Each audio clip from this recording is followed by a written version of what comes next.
చెప్పండి. ఏదైతే HILT policy scam పైన 5 కోట్ల సంబంధించినట్టు స్కామ్ జరిగిందని చెప్పేసి ఇటు కేటీఆర్ కావచ్చు, బీఆర్ఎస్ సంబంధించిన బృందాలన్నీ ప్రతి ఏరియాలో కూడా సమావేశాలు ఏర్పాటు చేస్తున్న పరిస్థితి. కానీ ఇక్కడ కాంగ్రెస్ పార్టీ ఏం చెప్తుందంటే ప్రూఫ్స్ ఉండాలి కదా, మీరు చాలా మాట్లాడతారు. అప్పుడు జూబ్లీస్లో ఓడిపోయారు కాబట్టి, అలాగే ముందు జిహెచ్ఎంసీ ఎలక్షన్స్ వస్తున్నాయి కాబట్టి కావాలంటే ఎలిగేషన్ చేస్తూ ఉన్నారని చెప్పేసి కాంగ్రెస్ పార్టీ పెద్ద ఎత్తున కూడా ప్రెస్ మీట్లు పెడతాం. ఏం చెప్తారు దీనికి? ఎలిగేషన్ అంటే ఇప్పుడు జియో తెచ్చినప్పుడు ఇది ఎవరికి లబ్ధి చేయకూడదు, ప్రైవేట్ రంగాలకి, సొంత అన్నదమ్ములకి లబ్ధి చేయాలి, సొంత అల్లుడికి లబ్ధి చేయాలి. అంటే ఇప్పుడు ఆరోపణ అంటే గతంలో కూడా మేము కొన్ని ఆరోపణలు అన్నారు. అంటే మూసిల పునరుద్ధరణ చేస్తాం, 1.5 కోట్లు వేస్తామంటే దాన్ని మేము అడ్డుకున్నాం కాబట్టి అది బి ఆరోపణ అన్నారు. సరే, అది ఆగింది, ఎందుకంటే మీకు నిజాయితీ లేదు. లగచర్ల ఘటన, అక్కడ ఫార్మా కంపెనీ తెస్తామన్నారు, దాని మేము పోరాడేటప్పుడు ఇది కూడా మేము ఫార్మాసిటీ అక్కడ ఉన్న ప్రజలకు లబ్ధి చేకూరుతుంది అన్నారు. సరే, మేము పోరాడినాం కాబట్టి అదే ఆగింది. సుజన్ రెడ్డి గారి కంపెనీకి లాభ చేకూరగా కేంద్రం ఒక పాలసీ తెస్తే అమృత్ స్కామ్, దాన్ని మేము అడ్డుకున్నప్పుడు కూడా ఇదే వ్యాఖ్యలు మాట్లాడారు, మళ్ళీ అది ఆగింది. సో ఇప్పుడు ఇది కూడా ఆగుతుంది, ఎందుకంటే మేము ప్రజల జరిగిపోతున్నాం కదా. మేము ఏసీ ప్యాలెస్లలో కూర్చొని మాట్లాడే విషయాలు కాదు కదా, నేరుగా ప్రజల జరిగిపోతున్నాం, ప్రజలను అడుగుతున్నాం. ఇక్కడ గజం ఎంత ఉంది, ప్రభుత్వం ఎంత ఎక్కిస్తుంది. 100 రూపాయలు ఉన్న భూమి ఈరోజు 20 రూపాయలు ప్రైవేట్ వాళ్ళకి వ్యక్తులకు కట్టబడే విధంగా చూస్తారు.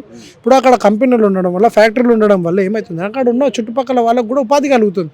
కానీ ఇప్పుడు ఆ ఉపాధి రంగానంతా కూడా మీరు కూల్చే విధంగా రేపు ఇప్పుడు నాకు నేరుగా ఒక ప్రభుత్వం జియో ఇష్యూ చేసింది, నేరుగా ఒక ప్రైవేట్ వ్యక్తికి నాకు భూమి అమ్మేసిందంటే నేను ఏమైనా చేసుకుంటా, అప్పుడు నేను రియల్ ఎస్టేటే చేసుకుంటా.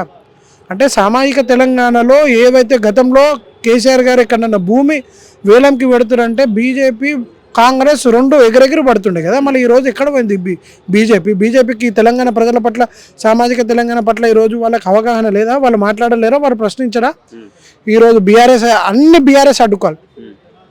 బనకచర్ల ప్రాజెక్టుకి కూడా మేము ఇష్యూ లేవడుతున్నాయి, దాని తర్వాతనే కదా కాంగ్రెస్ లేవట్టింది, దాని తర్వాతనే బీజేపీ యాక్టింగ్ చేసింది కొన్ని రోజులు. అంటే మీరు అర్థం చేసుకోవాలి, 2 సంవత్సరాల నుంచి మొత్తుకునేది మేము ఇదే. కాంగ్రెస్ బీజేపీ ఒకటయ్యింది. ఢిల్లీలో వాళ్ళకు పోటీ ఉండొచ్చు, కానీ గల్లీలో లేదు. ఇలా బడేబాయ్ చోటేబాయ్ ఏ రోజైతే రేవంత్ రెడ్డి గారు వారి నోటితో అన్నారో ఆ రోజే ఫిక్స్ అయిపోయారు. ఈరోజు 2 పార్టీలు కలిసి ఈరోజు రాష్ట్ర సొమ్ముని కొల్లగొట్టే విధంగా ఈరోజు ఒకటైరు. కిషన్ రెడ్డి గారు, బండి సంజయ్ గారు, రేవంత్ రెడ్డి గారు, అలాగే బట్టి విక్రమార్క గారు, వీళ్ళంతా కూడా ఒక తోడు దొంగల్లాగా అయి రాష్ట్ర ప్రజలను పీడించుకొని తింటారు. రాష్ట్ర ప్రజల ఒక సొత్తుని ఈరోజు రేపు ప్రభుత్వ సొమ్మునంతా మీరు ప్రైవేట్ రంగం చేసుకుంటూ పోతే రానున్న భవిష్యత్తు ఎలా ఉంటుంది? మీరు 2047 విజన్ అంటారు కదా, మళ్ళీ అప్పటికల్లా ఒక గజం భూమి మెలుగుతుందా?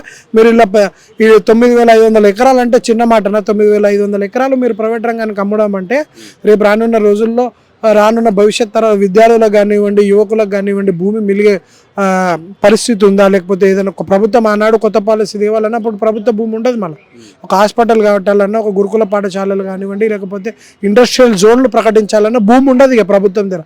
మళ్ళీ అదే ప్రైవేట్ వ్యక్తుల దగ్గర మనం అక్కడ ఎంత రేటు ఉందో అంత రేటు పెట్టి కొనాల్సి వచ్చే పరిస్థితి వస్తుంది. అందుకే ఈరోజు బీఆర్ఎస్ఏ ప్రధాన ప్రతిపక్షంగా ప్రజలు చూసిరు. మొన్న జూబ్లీహిల్స్ ఎన్నికల్లో కూడా ప్రధాన ప్రతిపక్షంగా మమ్మల్ని చూసిరు. ప్రజల పక్షాన పోరాడుతూనే ఉంటాం, అధికారంలో ఉన్నా లేకపోయినా ఈ ప్రజల కోసం ఉంటాం, ఈ ప్రజల కోసమే కొట్లాడతాం. ఎందుకంటే కొట్లాడి తెచ్చుకున్న తెలంగాణ బీఆర్ఎస్ఏ కాబట్టి ఖచ్చితంగా దీనిపైన బాధ ఖచ్చితంగా బీఆర్ఎస్ పార్టీకే ఉంటుంది. ఇక్కడ మీరు పెద్ద ఎత్తున స్కామ్ జరిగింది అని చెప్పేసి మాట్లాడుతూ ఉన్నారు, కానీ ఇక్కడ మీకు సంబంధించిన ప్రూఫ్స్ చూపెట్టగలరా అని చెప్పి రామ్మోహన్ కావచ్చు, ఇతర కొందరు నాయకులు అయితే దీని పెద్ద ఎత్తున కూడా మాట్లాడుతున్నారు, క్వశ్చన్ కౌంటర్లు వేస్తూ ఉన్నారు. మీకు సంబంధించి నిజంగా చూపించగలుగుతుందా బీఆర్ఎస్ పార్టీ? మరి ఖచ్చితంగా చూపిస్తుంది. మేము ప్రశ్నిస్తున్నందుకే కదా మీ గుండెల్లో ఈరోజు నిద్రపోతలేరు. బీఆర్ఎస్ అడుగడుగునా చేస్తుంది అంటే కదా, నిన్న వెళ్ళారు కదా కేటీఆర్ గారు, అందుకే క్షేత్రస్థాయిలో పర్యటన చేశారు. నేను అదే అంటున్నాను, ఎక్కడో ప్రెస్ మీట్ పెట్టి చెప్పలేదు ఈ అంశాన్ని. క్షేత్రస్థాయిలో ప్రజల దగ్గరికి పోయి ఇక్కడ ఎంత గజం భూమి ఉంది, ఇక్కడ ఎంత అమ్ముతురు, మీరు అమ్ముతారా 1,50,000 రూపాయలు గజం ఉంది, మళ్ళీ రేపు ప్రభుత్వం అదే రేటుకి అమ్మగలుగుతుందా? అదే ప్రూఫ్ కదా మీరు చేయండి. మీరు జియో మీ ఇష్యూ చేసినాక ఖచ్చితంగా ప్రూఫ్ అనేది ప్రజల కళ్ళ ముంగట్టు ఉంటుంది. ఇప్పుడు మీరున్నారు, మీ ఇల్లు ఇక్కడ పక్కన ఫ్యాక్టరీ ఉంది, మీ ఇల్లు 1,00,000 రూపాయల గజం ఉంటే అది 30,000 గజం ఉందంటే మీరు నమ్ముతారా? అదే ప్రూఫ్ కదా, ప్రజల ప్రూఫ్ కదా. ఎందుకంటే ప్రజలతోనే మనం ఎన్నుకోబడతాం. ప్రజలే రేపటి భవిష్యత్తు దిశానిర్దేశం చేసేది ప్రజలే చెప్తున్నారు అక్కడ ఎంత రేటు ఉన్నది. ప్రజల ముంగట తేలుస్తాం మొత్తం కూడా. అంటే ఇక్కడ బీఆర్ఎస్ పార్టీ పని కథం అయిపోయింది. తెలంగాణలో అసలు మొత్తం కాంగ్రెసే. మళ్ళీ వచ్చే 10 ఏళ్ళు కావచ్చు, 20 ఏళ్ళు కావచ్చు, మళ్ళీ కాంగ్రెస్ పార్టీ అధికారంలో ఉంటుంది, నేనే సీఎంగా ఉంటా అని చెప్పి రేవంత్ రెడ్డి పదే కూడా చెప్తా ఉన్నాడు. బీఆర్ఎస్ పార్టీని ఎవరు గుర్తించట్లేదు తెలంగాణలో. ఇటువంటి ఎన్ని ఎలిగేషన్ చేసినా కూడా అందరూ కాంగ్రెస్ వైపే ఉంటారని కూడా ఇటువంటి మాటలు మాట్లాడతాం. ఏం చెప్తారు? ఈ 10 ఏళ్ళు మీరు అధికారం కోల్పోయారు. గత ఉప ఎన్నికలలో డిపాజిట్లు రాలేదు మీ పార్టీకి. ఇప్పుడేదో మీరు కళ్ళు లొట్ట తీసి కేవలం ఒక్క 1.5%తో ఈరోజు మెజారిటీ ఓట్లతో మీరు గెలిచారు. కేవలం మీకు ఇచ్చింది 63 సీట్లు తప్ప దాంతో ఏవో మేమే అధికారంలోకి వస్తామని ఏదో ప్రలోభాలు పెడుతున్నారు. మీకు అంత కాన్ఫిడెన్స్ ఉంటే ఇవాళ ఒక ఎమ్మెల్యే, మాజీ ఎమ్మెల్యే ఇప్పుడు ఎమ్మెల్యే తండ్రి ఓ వ్యక్తికి నేరుగా ఫోన్ చేసి భయపెట్టాల్సిన అవసరం ఏమిదో. సర్పంచ్ స్థాయి వ్యక్తికి నువ్వు 100 కోట్లు పెడితే నేను 200 కోట్లు పెట్టగలుగుతా, నువ్వు డ్రాప్ అయిపో. ఎందుకు భయాందోళనకు గురి చేస్తారు? బీఆర్ఎస్ నాయకులను ఎందుకు నామినేషన్ వేసే పరిస్థితి మీరు ఏనియట్లేదు? ఎందుకు భయాందోళన క్రియేట్ చేస్తారు ఈరోజు ఊర్లల్లో?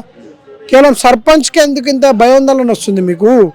అధికారం అనేది గగనమిగా 3 సంవత్సరాల తర్వాత నీ అధికారం పైన ఎంత ప్రజా వ్యతిరేకత ఉందనేది ప్రజలు చూపిస్తారు అన్నాడు.